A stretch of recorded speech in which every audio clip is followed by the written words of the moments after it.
Hello guys, welcome back. आज हम medium के एक और आर्टिकल के बारे में डिस्कस करने जाएंगे। तो उससे पहले आप मेरी वीडियो को लाइक करें, सब्सक्राइब करें एंड शेयर करें। तो and don't forget to comment how you like the video and on which topic you want video. So if you will explain me and if you will tell me that this topic is need to be explained on these videos, it will be really good. And if you want to follow me on LinkedIn and Medium, the link is in description and article link is also in description. So let's move toward our article. जो article हम जिस बारे में discuss करने जा रहे हैं उस आर्टिकल की हेडिंग है HTML इंजेक्शन। और ये आर्टिकल किसने लिखा है, कहाँ, किस वेबसाइट पे इन्होंने हैक किया और कैसे किया, वो सब हम बाद में डिस्कस करेंगे। पहले हम चलते हैं कि HTML इंजेक्शन होता क्या है।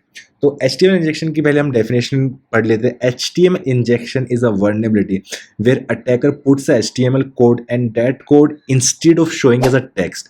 जो हम कोड डाल रहे हैं कहीं पे भी हो सकता है, वो मैसेज में होता है, सर्च बार में हो सकता है, कमेंट्स में हो सकता है, कहीं पे भी जहाँ पे इनपुट वाला ऑप्शन है यूज़र क्रिएट करने के टाइम पे, कमेंट क्रिएट करने के टाइम पे, मेल भेजने के टाइम पे, जहाँ पे भी आप इनपुट कर रहे हो टेक्स्ट को, वो नॉर्मल टेक्स्ट की तरह होने के बजाय वो HTML कोड जाके वेबसाइट की दूसरी तरफ एग्जीक्यूट हो रहा है, तो वहाँ HTML इंजेक्शन है। तो छोटा सा मैं एग्जांपल आपको देके बताता हूँ कि ये एग्जांपल है। एग्जांपल मान के चलिए कि ये पेलोड है। आपने अगर HTML कोडिंग पढ़ी हो तो उसमें आपने देखा होगा कि H1 हेडर्स के लिए यूज़ होता है। H1 से लेके H6 तक होता है। H1 रिप्रेजेंट करता है सबसे बड़ी हेडिंग, H2 रिप्रेजेंट करता है उसकी सब heading, H3, H4, H5, H6 ऐसे चलता रहता है सब हेडिंग। जितना बड़ा होगा, यहाँ पे मान लें H1 है तो वो उतना ही मोटा लिखा हुआ आएगा। अगर H2 होगा तो उससे थोड़ा सा छोटा लिखा हुआ आएगा। तो कंसिडर करिए कि ये पेलोड है, आई एम आकाश राठी। और अगर ये वेबसाइट वर्नेबल है HTML इंजेक्शन के, अगर HTML इंजेक्शन के अगर वर्नेबल है और अगर आप ये डाल देते हैं पूरा यहाँ से लेके यहाँ तक और वो एग्जीक्यूट हो जाता है और वो ऐसे शो होता है आई एम आकाश राठी, ये सब H1 पीछे के गायब हो गए और ये थोड़ा बड़ा बड़ा दिखने लग गया, तो इसका मतलब है कि ये वेबसाइट वर्नेबल है HTML इंजेक्शन के।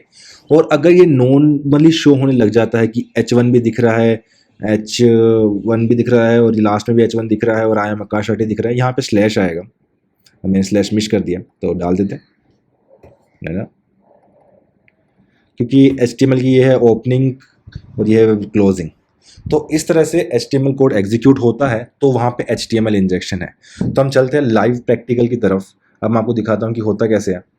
तो पहले यहाँ चलते हैं, उसके बाद हम थोड़ा पहले लैब पे चलते हैं, फिर उनके आर्टिकल के ऊपर लास्ट में जाएंगे। कंसिडर करिए कि एक लैब है और उस लैब की पेन टेस्टर की लैब है। मैं इसका लिंक भी आपको प्रोवाइड कर दूंगा, आप खुद भी जाके टेस्ट कर सकते हैं। इनके पास दुनिया भर की वर्नेबिलिटीज़ के ऊपर लैब्स हैं और इसी ने ही बर्प सूट टूल को भी बनाया है।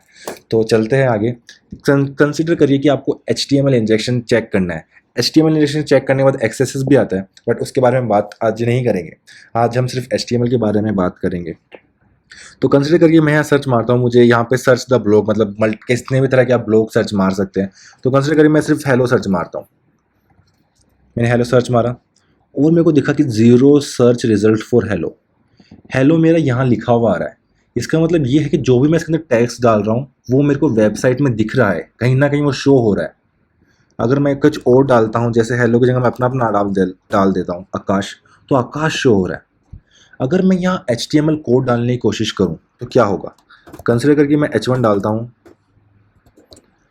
I am Akash Rathi, H1। तो क्या ये पूरा का पूरा आगे आएगा कि H1 भी इंक्लूड होगा, ये वाला H1 भी इंक्लूड होगा और ये पूरा स्ट्रिंग ऐसे ही सेम टू सेम आएगी, या फिर कुछ चेंज हो जाएगा उसके अंदर। तो आपने देखा कि वो H1 और लास्ट वाला और स्टार्टिंग वाला H1 गायब हो गया। इसका मतलब है कि कुछ तो हो रहा है यहाँ। क्या हो रहा है, HTML injection code actually execute हुआ है या फिर उसने उसको फिल्टर कर दिया है, उनको क्या कहते हैं, उनके H1 और H2 को, या फिर उसने कुछ एग्जीक्यूट कर दिया है और जो हमें सही से शो नहीं हो रहा। तो instead of putting H1 let's put H6 which will be the smallest one. अगर स्मॉल होगा, अगर वो एग्जीक्यूट कर रहा है इसको, सिर्फ फिल्टर नहीं कर रहा, तो इसका मतलब ये है कि वो एग्जीक्यूट हो जाएगा और इसको बिल्कुल सबसे छोटा छोटा शो करेगा। और देखिए कि यहाँ पे एग्जीक्यूट हो गया। इसका मतलब ये है कि ये वेबसाइट HTML इंजेक्शन के लिए वनरेबल है। ठीक है, तो अब हम चलते हैं हमारे आर्टिकल के ऊपर। आर्टिकल से पहले मैं आपको दिखा देता हूँ, अगर ये वेबसाइट HTML के लिए वर्नेबल नहीं होती, कि दूसरा एग्जांपल में हम लेके चलते हैं कि कंसिडर करिए व्हाट्सएप HTML इंजेक्शन के लिए वर्नेबल नहीं है, आप उस पर कुछ भी भेजते हैं। तो कंसिडर करिए कि मेरा व्हाट्सएप यहाँ है, तो अगर मेरे को यही स्ट्रिंग यहाँ भेजनी होती, H1 I am Akash Rathi /H1, ठीक है, अगर मैं इसको भेजता हूँ तो, और ये H1 और लास्ट का H1 गायब नहीं होते, इसका मतलब ये है कि इसमें HTML इंजेक्शन नहीं है। तो इसमें कुछ भी नहीं हुआ इसमें, तो इसका मतलब ये है कि HTML इंजेक्शन नहीं है। इसको हम H6 भी करके देख लेते हैं, क्योंकि नहीं होगा, क्योंकि ये वर्नेबल है ही नहीं। चला गया, कुछ नहीं हुआ। तो इसका मतलब ये है कि व्हाट्सएप HTML इंजेक्शन के लिए वर्नेबल नहीं है, सिंपल। तो आगे चलते हैं, अब हम अपने आर्टिकल के ऊपर चलते हैं, और आगे यहाँ पे भी हम एक बार ट्राई कर लेते हैं क्या जाता है। कुछ हुआ, कुछ नहीं हुआ, सी नथिंग हैपन। सेम का सेम, नाम का नाम H1 के साथ आ गया। ये पीछे इसलिए जा रहा है क्योंकि हेडिंग थोड़ी बड़ी हो गई, इसको हम थोड़ा छोटा कर देते हैं, इतना सा रखते हैं, ई रखते हैं। तो देखो आ गया, पूरा आ गया, है ना। इसका मतलब ये है कि HTML इंजेक्शन के अकॉर्ड लिए वर्नेबल नहीं है। तो हम अपने आर्टिकल के ऊपर चलते हैं। ये आर्टिकल लिखा है मुंदरे ने, तो मुंदरी बनाई फिरे, नेक्स्ट गाना वो आप भी सुन सकते हैं। तो ये HTML इंजेक्शन की बात करते हैं, तो ये 2-4 अपने पेलोड्स भी बताते हैं जो इन्होंने टेस्ट किए, जो HTML इंजेक्शन के लिए पेलोड दिए हैं इन्होंने 3-4।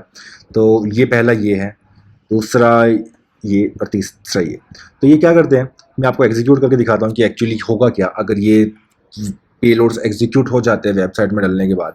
तो कॉपी करते हैं, पहले तो उसको रन कर लेते हैं। ये W3 स्कूल पे HTML ऑनलाइन ID दे रखा है उन्होंने, तो उसको आप यूज़ कर सकते हैं। हम इस पार्ट को हटा देते हैं, यहाँ इसको डालते हैं, रन करते हैं। तो मैं थोड़े से ब्रेक्स इंट्रोड्यूस कर देता हूँ न्यू लाइन के लिए, ओके, रन करते हैं। तो इसका मतलब ये है कि इस वर्ड के पीछे ये वाला लिंक चले जाना चाहिए। HTML कोडिंग का कोडिंग ये है। तो ये मुंद्रे का, अगर मैं क्लिक करता हूँ तो google.com पे जाना चाहिए, ठीक है। देखिए मैं, अगर मैं इस पर लेके जा रहा हूँ तो कोने में आपको लिखा हुआ यहाँ दिख रहा होगा, लेफ्ट हैंड साइड कॉर्नर में ब्राउज़र के www.html/google.com, ओके। अगर मैं इस पर जाता हूँ तो आपको दिखेगा bing.com।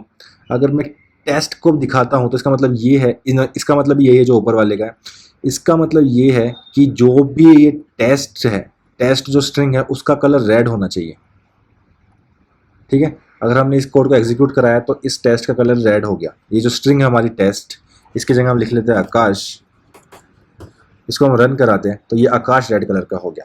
तो इसका मतलब ये है कि HTML कोड अगर एग्जीक्यूट हो जाता है वेबसाइट में, ये पेलोड एग्जीक्यूट हो जाएगा तो इसका मतलब है कि आकाश, रेड कलर का आकाश आएगा। अगर ये कोड एग्जीक्यूट हो जाता है तो ऐसे क्लिक हियर लिखा हुआ आएगा जिसमें bing.com होगा जिसके पीछे। अगर ये मुंड्रे, ये वाला एग्जीक्यूट हो जाता है तो मुंड्रे लिखा आएगा जिसके पीछे ये वाला होगा।